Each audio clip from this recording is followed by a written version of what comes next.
Hello and welcome. I'm Thomas Porteus and you're watching Focal Length, the show that brings you the most pressing issues shaping global dynamics and politics. Israeli Prime Minister Benjamin Netanyahu continues to dominate the country's political scene, even as critics say his leadership has damaged Israeli democracy. He remains in power despite a corruption trial and widespread protests over his policies in Gaza and the West Bank. As Israel faces another escalation in Gaza, questions are growing about the long-term impact of his security strategy, the future of a two-state solution, and the health of Israel's institutions. Critics argue that Israeli society is growing more nationalistic, less open to compromise, and that the occupation has a heavy cost. To discuss this, we are joined by Professor Menachem Klein, visiting professor at King's College London and political scientist at Bar Ilan University, live from London. He is a leading expert on Israeli politics and the peace process and a regular commentator on global news platforms. Thank you very much for joining us, Professor Klein. You've called Netanyahu's leadership dangerous for Israeli democracy. What is it about his style that makes him so powerful, and why does he keep convincing so many Israelis to back him again and again? Netanyahu is dangerous to Israeli democracy because he started leaning towards dictatorship, leading Israel towards dictatorship. He intentionally weakened the legal system, controls the media, the mainstream media, and then he brainwashed the Israeli mind, especially the Israeli center-left, not only his supporters in the right wing. He rules for many years, and he, in recent years, wants to escape corruption trial by getting rid from all the gatekeepers in the legal system and the media. We're seeing another devastating war in Gaza. Do you think Netanyahu's handling of Gaza has made Israel more secure in the long run, or has it deepened the conflict even further? On the contrary, Israel's security is in a worse situation during the war, and it will be also, I assume, after the war, if Netanyahu stick to his war goals. His war goals are unachievable. I claim that from day one of the war. But what Netanyahu made, the Netanyahu coalition made, is expanding the Israeli ruling system to include the occupied territories, the West Bank and Gaza, under the Israeli regime. Israel, under Netanyahu, it goes back to early 21st century. Israel actually created one-state reality within its regime. It means that bringing the Palestinians that resist the Israeli regime, bringing them inside. So the conflict is not between Israel and external enemy, but inside the Israeli ruling system. This is the worst option for Israel, that the worst case scenario for Israel. And this pushed Israel towards committing genocide in Gaza Strip. Because if you have an enemy within, it is the worst security situation.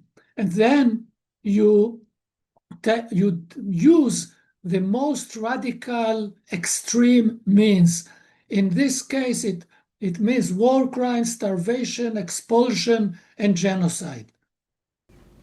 What do you think is the single biggest cost, politically, morally, or economically, of Israel's long-term occupation of the West Bank?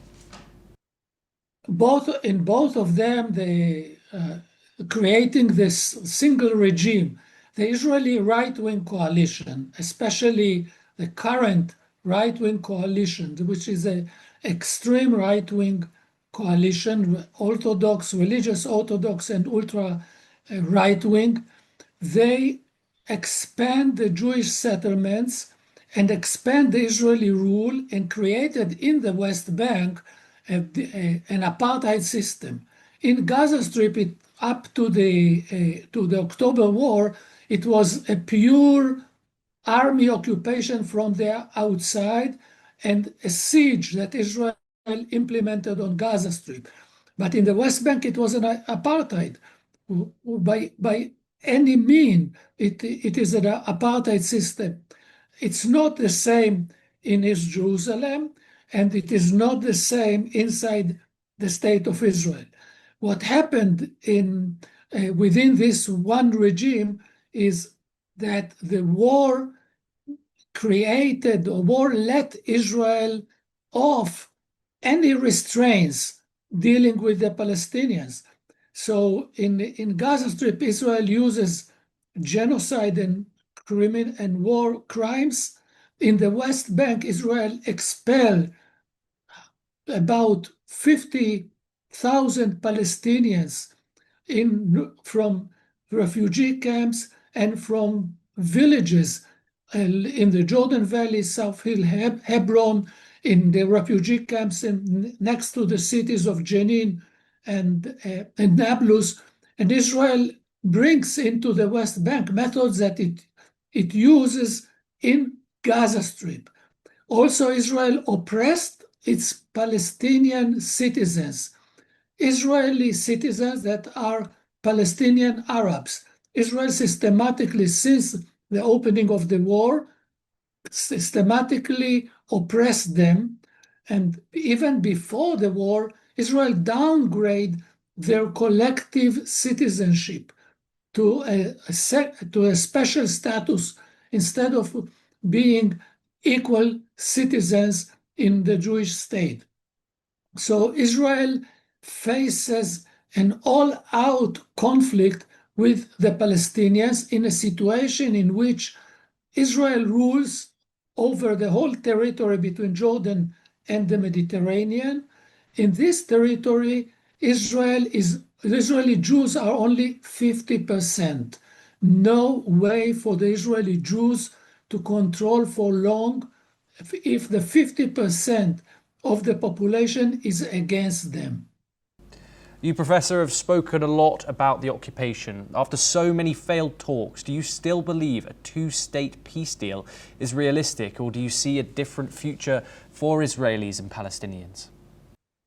We need to rethink the classical two-state solution. The classical two-state solution, so it seems, cannot work. It showed in the past that it cannot work. Definitely, since the Oslo Agreement in the 90s, the previous millennium, in the 90s,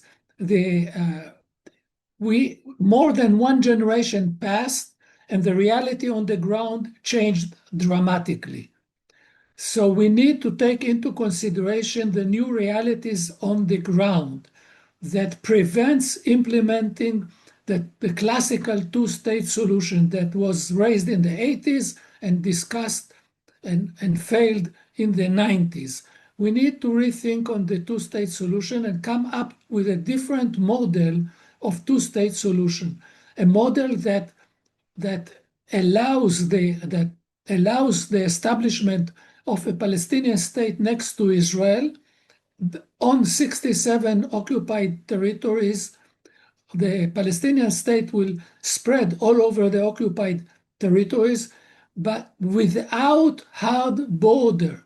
There will be free movement of people and goods between the state of Palestine and Israel, and the two states will agree on confederal arrangements in certain areas between the two. So instead of hard border and full separation between the two entities, the time comes to consider to work for a two states with open border, which builds a humanitarian encounter, people-to-people encounter on daily life between Israelis and Palestinians. It's not easy. It's not around the corner. The sides should prepare it correctly, but it's a better situation or better solution than the one-state solution. The one-state solution is either no Palestinian state or no Israeli state, Israeli Jewish state. So the one-state solution is much more problematic for both sides, each side for its own reasons, than the two-state solution, the modified two-state solution. Some people say that Israeli society has become more radical over the years, more nationalist, less open to compromise. Do you think that's true? If so, why is it happening? Definitely the Israeli side, as well as the Palestinian side, is more radical, more skeptical regarding the peace solution for the conflict. In the past, let's say prior to the October attack, a year or two prior to October attack, about 50-60% of the Israelis supported the two-state solution. Today, it's less than 20%. That still support the two-state solution, and within this 20%, I think very, very few with single figure support the two-state solution implemented, achieved within, let's say, 3 to 5 years. The majority postpone it for the unseeable future. The mirror image is in the Palestinian side. They are pessimistic and view Israel as a murderous, genocidal society. Of course, each side has its own base in reality and good reasons to reach this conclusion.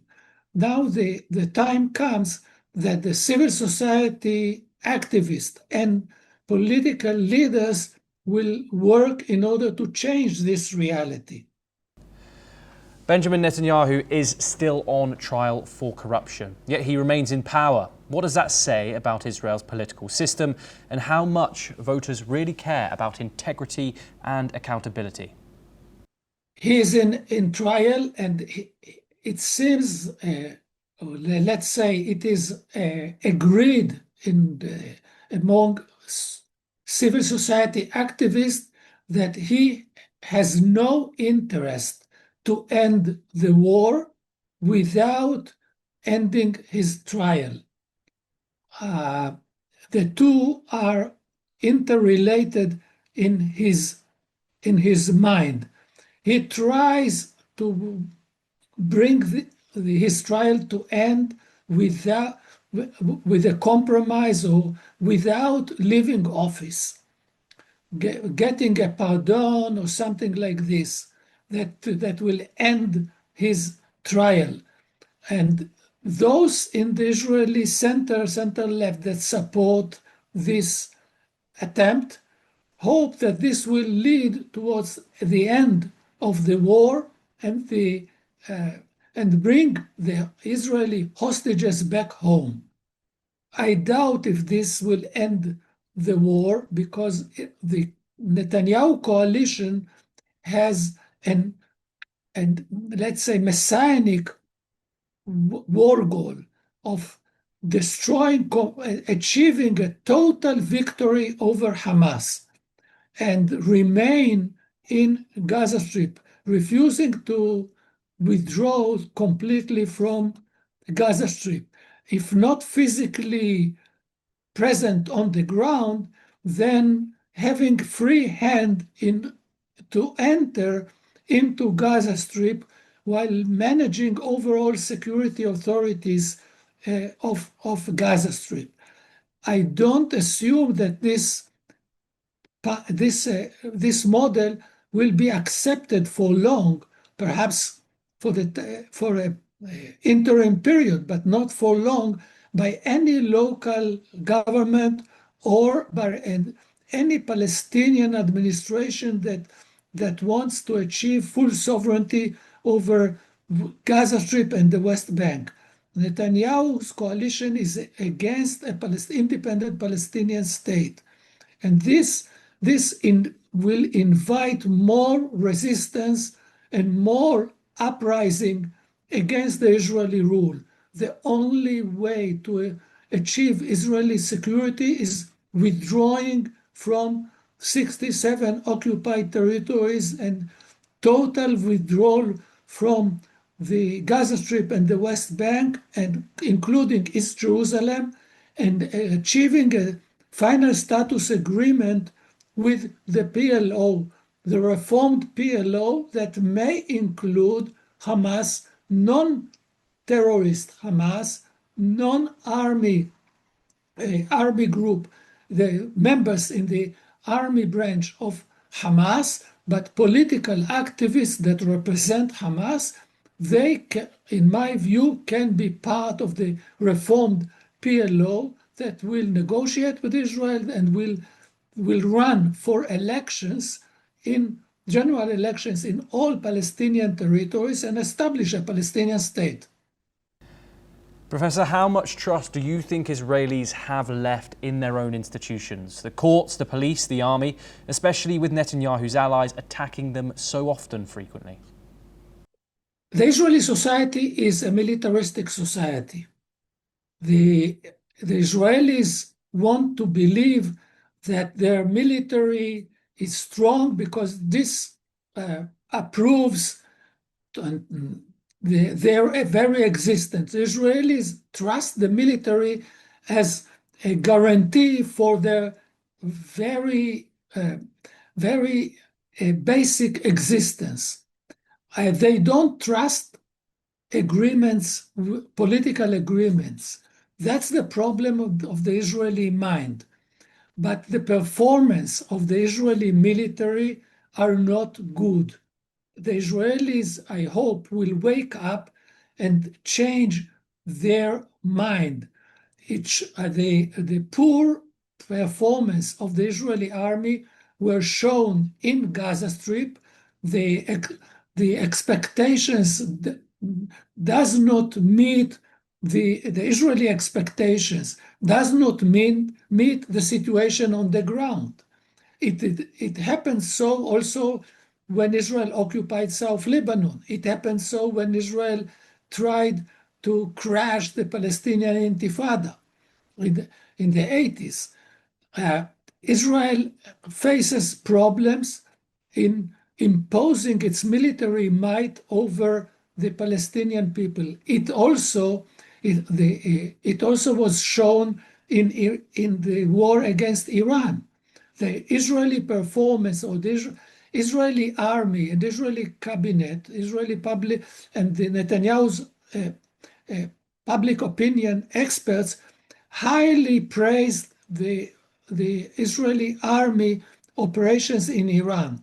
When we check the bottom line, we see that Israel achieved not so much as those spokesmen claim. It postponed the nuclear weapon by maximum 2 years, if not few months. Now, without supervision, international supervision, the Iranians can build 2 bombs from what they hide, from the materials that they hide, and the Iranian missiles hit major Israeli army bases and caused mass destruction within Israeli cities. And many Israelis fear and live in trauma. They lost their houses and many others are post-traumatic people. So the Israeli army performance are not that good as presented by the army and the government spokesperson. Israel must change its mind in order to achieve better security through political agreements with its neighbors. Do you ever worry that by criticising Israel's actions in Gaza and the West Bank, you may be giving ammunition to people abroad who don't actually care about Israel's security? What the Israeli forces made in Gaza is a subject for the ICC and ICJ to consider, and then it may impact the Israeli relations with Western European countries. Definitely, the civil society in Western countries already started boycotting Israeli companies or even Israeli individuals. Let's say people who rent their Airbnb flats and apartments refuse to accept Israelis as their guests. Israeli academics receive many refusals from academic journals, from editors, from universities that they ask to come and spend a sabbatical year or participate in a joint research with Western professors. They face refusals, they face boycott. Actually, it is a huge problem for the Israeli academia that is built on maintaining external scientific contacts with the best Western universities. And it is done from bottom up. It's not by government decisions. The bottom up protest by Western societies hit Israel, and not much is discussed in the Israeli public about it. In the academic forums, it is well known, and here the Israeli government does not help the academia to confront this or to disapprove or to show that they take into consideration the bottom-up boycott of Israeli academics. Thank you very much, Professor Menachem Klein, for your insights. That's all from this edition of Focal Length. For more global perspectives, keep watching NewsX World.